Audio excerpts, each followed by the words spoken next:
रंबा मालिकेच्या आजच्या भागामध्ये आपण पाहणार आहोत की साई आता आपल्या रूममध्ये बसलेला असतो आणि तो विचार करत असतो. अंधार केलेला असतो त्याने पूर्ण रूममध्ये आणि त्याच्या डोक्यामध्ये अनेक विचार सुरू असतात. त्याला असंच वाटत असतं की हे सगळं काही काय घडलं. तेवढ्यातच ना तिकडे रमा आलेली असते आणि रमा साईला सावरते. रमा साईला म्हणते की जे काही झालंय ते कळतंय मला, पण त्यासाठी रूममध्ये एवढा अंधारा का केलाय तुम्ही? प्लीज असं का करून बसलात तुम्ही? असं देखील आता ती त्याला विचारत असते. त्याच वेळेला साई काहीच बोलत नसतो, कारण साईला झालेल्या प्रकरणाचा खूपच जास्त राग आलेला असतो आणि त्यामुळेच ना साई हा विचार करत बसलेला असतो. रमा त्याला समजावते आणि त्याला सांगू लागते की प्लीज असा कोणताही विचार करू नका. जे काही झालंय ते सगळं काही चुकून झालंय. तुम्ही इतकं मनाला लावून घेऊ नका, असं देखील आता ती त्याला म्हणून समजावू लागते. जेव्हा ती या सगळ्या गोष्टी त्याला समजावते ना, तेव्हा मात्र आता साई म्हणतो की मी एक निर्णय घेतला आहे. त्यावर त्याला आता विचारलं जातं की कोणता निर्णय तू घेतला आहेस. त्यावर रमाला तो सांगतो की आज आपण कोणालाही न सांगता या घरातून निघून जाणार आहोत. मला माहिती आहे इथे जर आपण थांबलो तर आपल्या मनाप्रमाणे काहीच होणार नाही आहे. त्यामुळे मी ठरवलं आहे की आपण हे घर सोडून आजच्या आज इथून निघून जायचं आणि मला माहिती आहे तुम्हीसुद्धा माझ्यासोबत यालच, ह्यावर माझी पूर्ण खात्री आहे, असंही आता म्हटलं जातं. जेव्हा या सगळ्या गोष्टी बोलल्या जातात ना, तेव्हा मात्र आता सगळा प्रसंग घडलेला इकडे अक्षयलाही आठवत असतो.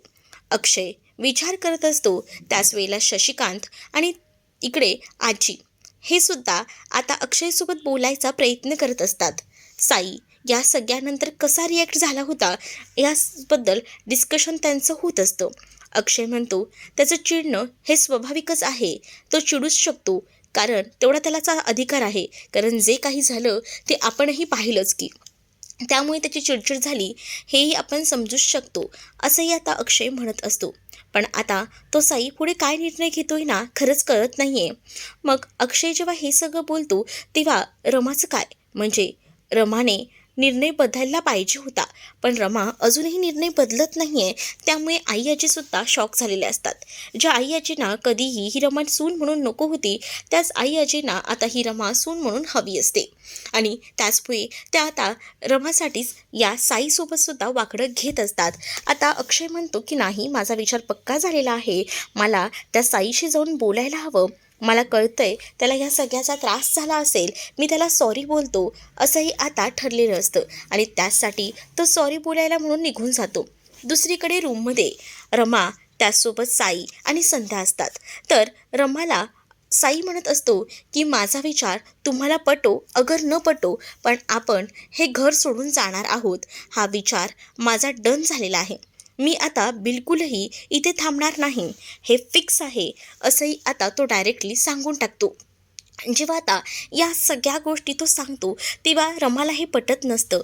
मुळात रमा या घरात आलेली होती ते आरोहीसाठी, म्हणजे आरोहीने बोलवलेलं होतं आणि तिलासुद्धा अक्षयची ओढ होती म्हणूनच ती आलेली होती. पण आता अक्षयची ओढ असतानासुद्धा इकडे साई आणि संध्याने प्लॅन केलेलं असतं की नाही, आपण इथे रमाला ठेवायचं नाही आणि या सगळ्यांसोबत तर लग्न करायचंच नाही.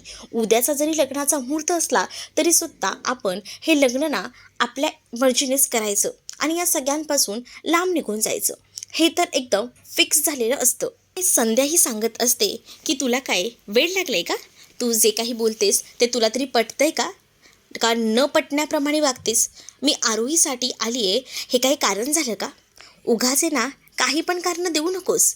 मला माहिती आहे ना, तुझी ही कारणं ना तुझ्याजवळच ठेव, असं देखील आता बोललं असताना इकडे साई म्हणतो की मी तुम्हाला शपथ वगैरे काहीच देणार नाही, कारण मला माहिती आहे तुम्ही माझ्यासोबत यायला तयार व्हाल, बरोबर ना? मग मी तुम्हाला कोणतीही शपथ देत नाही. आज रात्रीच आपण इकडनं निघत आहोत. आपण उद्या जाऊन लग्न लगेच करायचं आहे, पण इथे नाही थांबायचं. मी ठरवलं आहे या सगळ्यांपासून लांब जायचं. आज कोणाचंही लक्ष नसताना रात्रीमध्येच आपण हे सगळं काही करायचं, हे फिक्स झालेलं असतं. आणि त्यामुळे आता रमाला हे अवघड जात असतं. कारण रमाला माहिती आहे की आपण जर कोणालाही न सांगता जाणार म्हणजे या सगळ्यांची फसवणूक करून आपण जाणार आहे. मुळात तिचं अजूनही अक्षयवर प्रेम असतं, पण आता साई तिला सांगतोय म्हटल्यावर रमाला काहीच करता येत नसतं. रमा त्याच्या फक्त होला हो म्हणत असते, ती काहीच बोलत नसते. कारण साई तो तिच्यावर मनापासून प्रेम करत असतो आणि त्याला आता रमा हवी आहे म्हणजे हवी आहे हे त्याने ठरवले. त्यासाठी तो कोणत्याही थराला जायला तयार आहे. म्हणूनच तो हे सगळं काही बोलतो आणि रमाही त्यावर काहीच बोलू शकत नसते. रमा आता शांत असते, कारण रमाला साईचं बोलणं न पटून काहीच उपयोग नसतो. कारण तिनेच तर साईसोबत लग्न करण्याचा निर्णय घेतला होता आणि आता जरी तो निर्णय तिने बदलायचा प्रयत्न केला तरी तो निर्णय ती बदलू शकत नसते.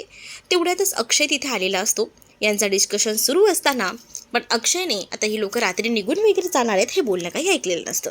अक्षय खरं तर साईशी बोलण्यासाठी म्हणून आलेला असतो. अक्षय अचानक आल्याबरोबर सगळ्यांचंच लक्ष रूममध्ये आलेल्या अक्षयकडे जातं. अक्षय बघतच राहतो आणि अक्षय म्हणतो की सॉरी, तुम्ही काही बोलत असाल तर, पण खरं तर मला जरा साईशी बोलायचं होतं. जे काही झालं त्याची माफी मागायची होती. मला माहिती आहे या सगळ्या गोष्टींवर ना तू दुखावला असशील, तुला त्रास झाला असेल, पण खरंच मनापासून काहीच नव्हतं. तुला हर्ट करण्याचं काहीच उद्दिष्टसुद्धा नाही आहे, असंही आता तो म्हणत असतो. त्यावर आता साईसुद्धा मुद्दामून रमाच्या खांद्यावर हात ठेवतो आणि अक्षयची जळवायची म्हणूनच आता तो रमाच्या खांद्यावर हात ठेवूनच बोलत असतो आणि म्हणत असतो की मला कळतंय या अशा समारंभात काही ना काही चुका होतात आणि त्यामुळेच माझ्याकडनंही तुमच्यावर हात उगारला गेला, तुमच्याबरोबर चुकीचं केलं गेलं. त्यामुळे मीही तुमची माफी मागतो. जे काही झालं आहे ते आपण विसरून जाऊया आणि नव्यानं या सगळ्याला सामोरं जाऊया. कारण उद्या तसंही मुहूर्त आहे, लग्नही होणार आहेत, मग सगळेच प्रश्न सुटतील की, असंही आता तो म्हणत असतो.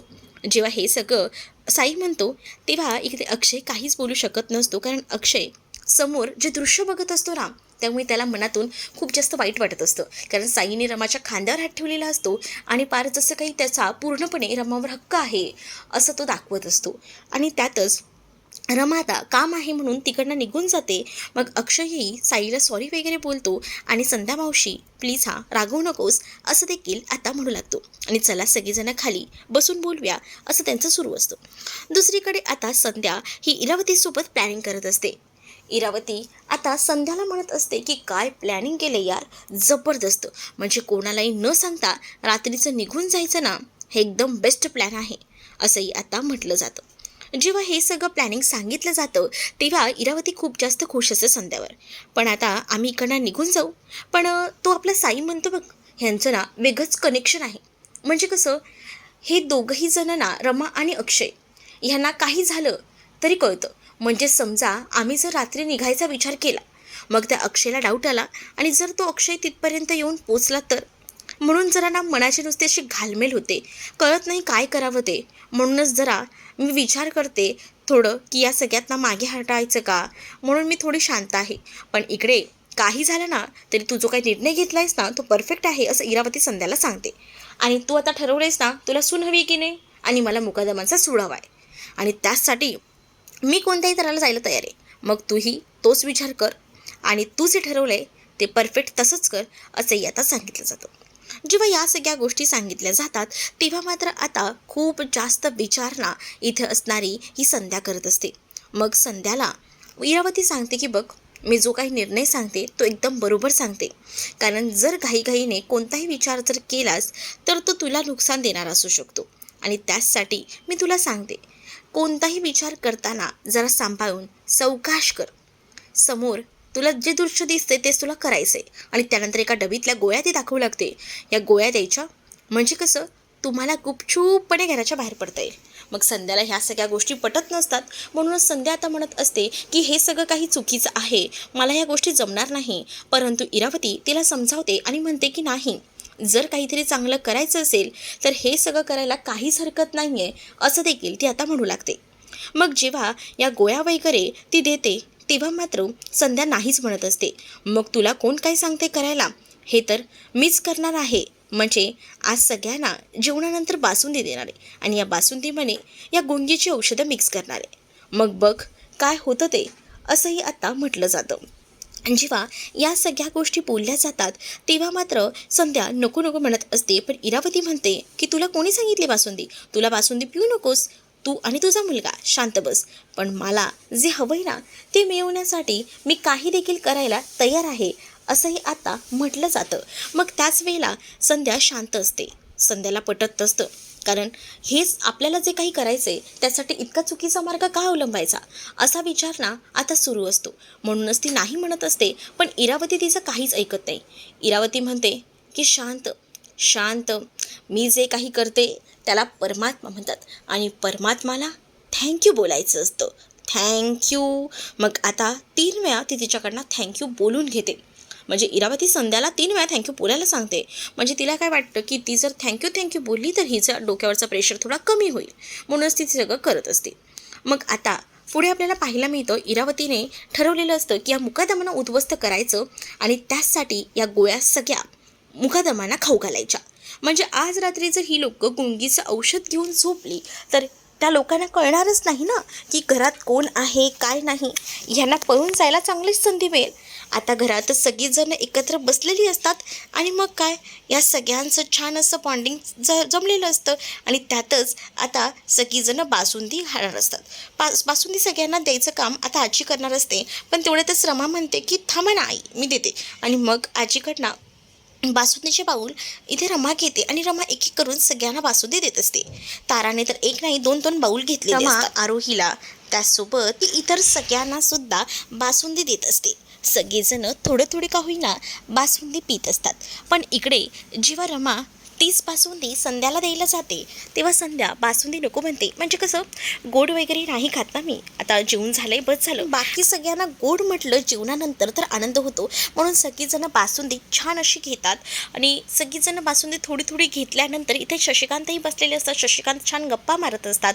ते त्यांच्या लग्नाची गोष्ट सांगत असतात. म्हणजे लग्नाचे किस्से, त्यांच्या लग्नात नेमकं काय काय झालं होतं हे सगळं सांगतात. पार्वती आजीला सुद्धा आता रमा ती वाटी देते. मग आता ती वाटी ना रमा या आईला सुद्धा द्यायला जात असते. इकडून लगेच आवाज येतो, नाही अरे काय पोट्या नको खाऊस रे एवढं हे, कारण उद्या लग्न बी आहे आणि मग उठायचं आहे लवकर, मग गोड खाल्लंस की लवकर उठणार नाही, असं काहीच संध्या म्हणते. इकडे तारा आरोही मस्तपैकी त्या बासुंदीचा आनंद घेत असतात. मस्त बासुंदी मनपुरातपणे खात असतात. खरं तर ही बासुंदी खाऊन हे सगळेजण गाढ झोपणार असतात. पण आरोहीने ना आपली बासुंदी घेतलेली नसते. तिने तिच्या बाजूला बसलेली तिच्या बहिणीला ती बासुंदी देऊन टाकलेली असते.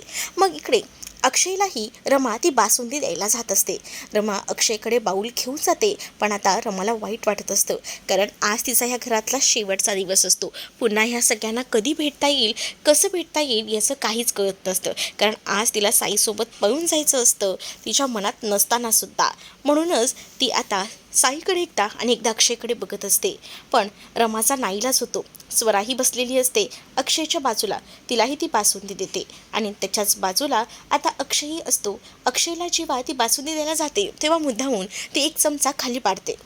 चमचा खाली पडल्याबरोबर सगळ्यांनाच असं वाटतं की अक्षयच्या अंगावर बासुंदी वगैरे पडली का, पण बासुंदी पडलेली नसते. फक्त तिने एक चमचा खाली टाकलेला असतो, कारण ना तिला अक्षयचे आशीर्वाद घ्यायचे असतात. शेवटी अक्षय तिचा नवरा आहे, तिचं अक्षयवर प्रेम आहे, म्हणूनच ती खाली वागते आणि अक्षयच्या दोन्ही पायांना स्पर्श करून पाया पडून घेते. कारण तिला हे सगळं उघड जात असतं. तिचं प्रेम आहे पण ती सांगू शकत नसते, कारण 7 वर्ष गेली 7 ते 8 वर्ष या साईनं तिला खूप सांभाळलं होतं आणि म्हणूनच ती साईसोबत जाण्याचा निर्णय घेत असते. शशिकांतच्या जोकवर तर सगळेच हसून मोकळे झालेले असतात, कारण शशिकांतने त्याच्या लग्नाचा एक जोक सांगितलेला असतो. आणि तेव्हा साई आता म्हणतो की सगळ्यांना जोक सांगून तर झालाय, मग आता मी तुम्हाला एक छान असं सस्पेन्स सांगू का. मग सगळेजण साईकडे बघू लागतात आणि साई सगळ्यांना म्हणतो की खरं तर तुम्हा लोकांना ही गोष्ट सांगायची नव्हती, पण म्हटलं की जाऊ दे सांगून टाकूया. आज रात्री मी रमा आणि आई कायमचं हे घर सोडून निघून जाणार आहे आणि आम्ही दुसरीकडे निघून जाणार, तिकडे जाऊन लग्न करणार आहे. आणि तसंही मी हे सगळं ना सांगणार नव्हतो, पण म्हटलं जाऊ दे तुम्हाला सांगून टाकावं म्हणून सांगतोय. मग आता पार्वती आजी म्हणते हे कधी ठरलं, कधी झालं, कसं झालं याबद्दल आता पार्वती आजी विचारत असते. त्यावर आई म्हणत असतो की हे काय, हे आताच ठरलं, पण तुम्हाला सांगायला थोडा उशीरच झाला त्यासाठी सॉरी. मग काय वाटतंय तुम्हाला, सगळेजण एकदम आश्चर्याने पाहू लागतात. तर इकडे असणाऱ्या इरावतीला तर धक्काच बसलेला असतो. ती विचार करते, यार मी एवढं सगळं जमवून आणलंय आणि या मूर्ख माणसाने लगेच सांगून पण टाकलं. काय गरज होती या माणसाला सगळं काही सांगून टाकायची. असाच विचार ना इथे आता ती करत असते. पण दुसरीकडे जेव्हा हे सगळं बोललं जातं तेव्हा अक्षय म्हणतो, खरंच तू जे काही बोललायस ते सिरियस आहे? तो म्हणतो, अरे मगाशी शशिकांत अंकल जोक सांगत होते, मग तुम्हाला काय वाटलं त्यांना जोक सांगता येतात का? मी जोकच मारला. म्हटलं बघू दे किती सस्पेन्स ठेवतायत ते, पण तुम्हाला हा जोक कळला नाही बरं का. असंही बोलून आता मुद्दामून मजा घ्यायचं काम सुरू असतं. जेव्हा आता या सगळ्याची मजा घेतली जात असते ना, तेव्हा मात्र कुठे जाऊन बरं वाटत असतं. तर इरावती विचार करते की चला फायनली आपल्या मनासारखं होणार आहे. मग एक एक करून सगळ्यांचंच आता बासुंदी खाऊन झालेली असते आणि बासुंदी खाऊन जेव्हा प्रत्येकाचीच होते ना, तेव्हा मात्र आता सगळ्यांनाच तो म्हणत असतो की चला आता झोपायला हवं. पण इरावती त्या सगळ्यांकडे बघत असते. अजून या लोकांना झोपा कशा येत नाही आहेत, कारण त्यामध्ये गोंगीचं औषध मिक्स केलेलं होतं. थोडा वेळ का होईना या सगळ्यांना झोप यायला हवी. मग इकडे आरोही म्हणत असते रमाला की आई तू चल ना, आज माझ्यासोबत बेडरूममध्ये चल, मला ना तुझ्यासोबत खूप जास्त गप्पा मारायच्यात. आरोही सांगते. आता आरोहीने असं म्हटल्यानंतर रमा एकदमच रडू लागते, कारण आता तिला या रात्रीत पळून जायचं असतं आणि त्याच रात्री आरोही झोपायला सांगत असते. साई आता विचार करतो, हे काय आता एवढं सगळं प्लॅनिंग केले, फसतंय की काय असा विचार ना त्याच्या डोक्यामध्ये येऊ लागलेला असतो आणि त्यामुळेच ना तो आता पाहत राहतो. पण तेव्हा संध्याला तो एका डोळ्याने इशारा करतो. त्याबरोबर संध्या लगेच तिथे जाते आणि संध्या म्हणत असते की ए पोरी, मला कळतंय ग तुला वाटतंय, पण उद्या लगीन आहे, आता नको गप्पा वगैरे मारायला, मग उद्या सकाळी परत डोळे उघडायचे नाही, चल बरं आपण झोपूया. असं बोलून ती रमाला तिकडनं घेऊन जाते, कारण रमाला माहिती असते की या लोकांना आता पळून जायचे आणि त्याचसाठी ह्यांचं सगळं प्लॅनिंग सुरू आहे. तर इकडे कुठेतरी ना ज्या काही गोष्टी साई बोललेला असतो त्या मनातून खटकत असतात. त्या गोष्टी काहीतरी बिनसलंय, काहीतरी गडबड आहे. म्हणूनच या सगळ्या गोष्टींचा विचार पुन्हा एकदा अक्षय करत असतो. आरोही मात्र आता गाढ झोपलेली असते, पण अक्षयचं डोकं मात्र काम करत नसतं, कारण अक्षय ती बासुंदी पियालेला असतो आणि बासुंदीमध्ये गुंगीचं औषध असतं, त्यामुळे त्याचं डोकं एकदम जड होतं. पण सारखं ना त्याला तेच प्रसंग आठवत असतात, कारण साई जे बोलला होता ते खरंच त्यांनी करून दाखवलं तर, खरंच जर तो निघून गेला तर, असा विचार आता अक्षयच्या मनामध्ये येऊ लागलेला असतो. अक्षय त्याचं डोकं काम करत नसतं. काय करू, जागा राहू का, खरंच साई घेऊन जाईल का मला, असं तो विचार करत आता बसलेला असतो. त्याचं डोकं खूप दुखत असतं, झोपही लागत असते, पण तो स्वतःला कंट्रोल करू पाहत असतो, कारण तर जो झोपला तर तोपर्यंत साईने रमाला नेलं तर काय होईल, असा विचार ना आता सुरू असतो. म्हणूनच तो आता शांत राहतो. मग दुसरीकडे मात्र आता पाहायला मिळत असतं की कितीही कंट्रोल केला तरी त्याला डोळा लागतो. इथे आता रमा पुढील भागातमध्ये पाहायला मिळतं साईला म्हणत असते की तुम्ही ठरवलंय ना निघून जायचं, मग चला मी येते तुमच्यासोबत, तुम्ही ठरवलं म्हटल्यावर मी काहीच बोलू शकत नाही. आणि असं बोलून आता ती साईला घेऊन तिकडनं जायला निघते. जेव्हा साई आणि त्याचसोबत रमा तिकडनं जाणार असतात, हे सगळं प्लॅनिंग ना नेमकं आरोहीने ऐकलेलं असतं. आरोही तिथे येते आणि आरोही साईला विचारत असते की साई काका काय झालं, तू कुठे घेऊन चालला आईला. पण तेव्हा साई काहीच बोलत नाही आणि साई शांत राहतो. आता रमा आणि साई तिकडनं निघून गेलेले असतात, तर आरोही जोरजोरात आई थांब करून ओरडत असते. तर इरावती हे सगळं बघते आणि इरावती मागून येऊन आता मात्र त्या आरोहीचं तोंड दाबते आणि म्हणते की तुला आता कळलंय ना, पण तू गावभर बोबाटा करशील, हे लोक पळून गेलेत म्हणून, पण नाही, काही झालं ना तरी मी होऊ देणार नाही आहे. आणि असं बोलून ती जोरात तिचं तोंड दाबू लागते आणि आता तिचा जीव घ्यायचा देखील ती प्रयत्न करत असते. म्हणजेच ती म्हणते की मला मार्गातला काटा बाजूला करायचा आहे आणि तू काय करतेस हे, तुझ्यामुळे जर मी फसले ना तर नाही, मी एवढं प्लॅनिंग जमवून आणलं आहे, तुझ्यामुळे मी फसू देणार नाही, त्यामध्ये तुला जीव घ्यायला लागला ना तुझा तरी चालेल, असंही आता ही इरावती बोलते. इरावती सूड उगवण्यासाठी कोणत्याही थराला जात असते. तर तुम्हाला हा भाग कसा वाटला हे कमेंटमध्ये नक्कीच सांगा आणि असेच अपडेट पाहण्यासाठी चॅनलला सबस्क्राईब नक्कीच करा. चला तर मग भेटूया पुढच्या भागात, तोपर्यंत टाटा बाय.